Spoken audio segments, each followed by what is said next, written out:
Paano maglaro ng Wild Ace Gili at paano ka nga ba kikita dito sa app na to nang wala kang nilalabas na puhunan or nilalabas na pera, no? Ito nga po pala yung 1365. Yung ano po nito, yung link nito is nasa description. So, doon po kayo pupunta para makapag-register kayo, no?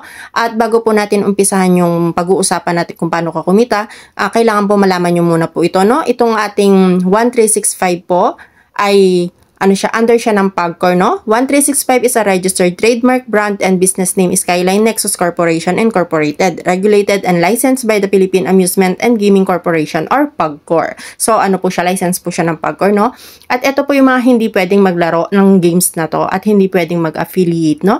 Ito po yung kapag below 21 years old ka po, hindi ka pwede, ipinagbabawal po yun. O kaya naman po ay government employee ka like police, Army, Navy, yan, hindi po yan pwede. O kaya naman po yung legit na may ID ka na nagtatrabaho ka under PAGCOR, hindi po pwede yan, no? Pero kung lahat naman yan ay pasok ka at wala ka dyan, ayan, so start na po tayo, no? Ito po yung umpisahan natin kung paano laruin muna yung Wild Ace. Tapos po, ituturo ko sa inyo kung paano kayo kikita dito nang wala kayong nilalabas na puhunan. Tap nyo lang po yung 7 or yung slot sa taas nakalagay. So, tap nyo yun at saka itap nyo yung Wild Ace. Ito po siya, no? Pag tap nyo dyan, syempre may mapapasok. Marami po kayong pwedeng paglaruan dyan. So, Wild Ace lang po yung topic lang natin ngayon, no? So, para makita nyo po kung paano mag-bet, kung paano Tsaka sinasabi ko po, no, hindi ko po kayo tinuturuan magsugal. Ito po ay sinishare ko lang po sa inyo kung paano maglaro. Ano po? Dahil more focus po tayo kung saan, paano tayo kikita nang walang nilalabas na pera. So, kapag nandito ka na sa loob ng Wild Ace na to na Gili, ayan po, no? Makita nyo ganyan siya. So, dito po sa part na to, dito yung bet niya. Click nyo lang yan.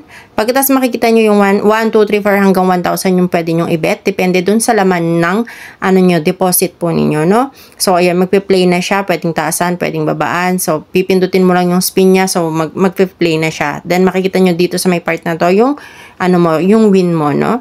So, ganyan po siya. Ganyan lang siya kadaling laruin. At kung paano naman kumita dito nang wala kang nilalabas na puhunan, simple lang po, no? Kailangan mag-register muna po kayo. Sabi ko nga po, bawal po ang below 21 years old at kung government employee ka, bawal din po, no? At saka kung halimbawa nagtatrabaho ka under ng PAGCOR, bawal din po. So, dito po sa part na to, no, kung maglalaro man kayo dito, make sure po na yung ilalaro ninyo, yung extra money lang ninyo. Wag po yung pambiling bigas ninyo or pambiling pagkain nyo na lang, itataya nyo po. Wag nyo pong gagawin yun, no? Ayan po. So, ang gagawin nyo lang para makapag-affiliate kayo dito sa ating 1365 po, eto po, no, pupunta po kayo sa may, sa home niya. So, pagpunta nyo sa home, scroll nyo lang po. Scroll nyo lang siya. Then, makikita nyo dito sa baba, nakalagay copy. Ayan, share it with your friends. Referral link with your friends. Share your referral links with your friends po, no? Pagkatapos, ayan po, may nakalagay na copy. Tap nyo lang po yan. Tapos, isend nyo po sa mga kaibigan nyo na talaga naglalaro ng ganito. O, yan, sa Facebook ninyo, sa Instagram nyo. Ayan, lalo na kung nakapublic yung mga ibang apps ninyo. So, share nyo lang po.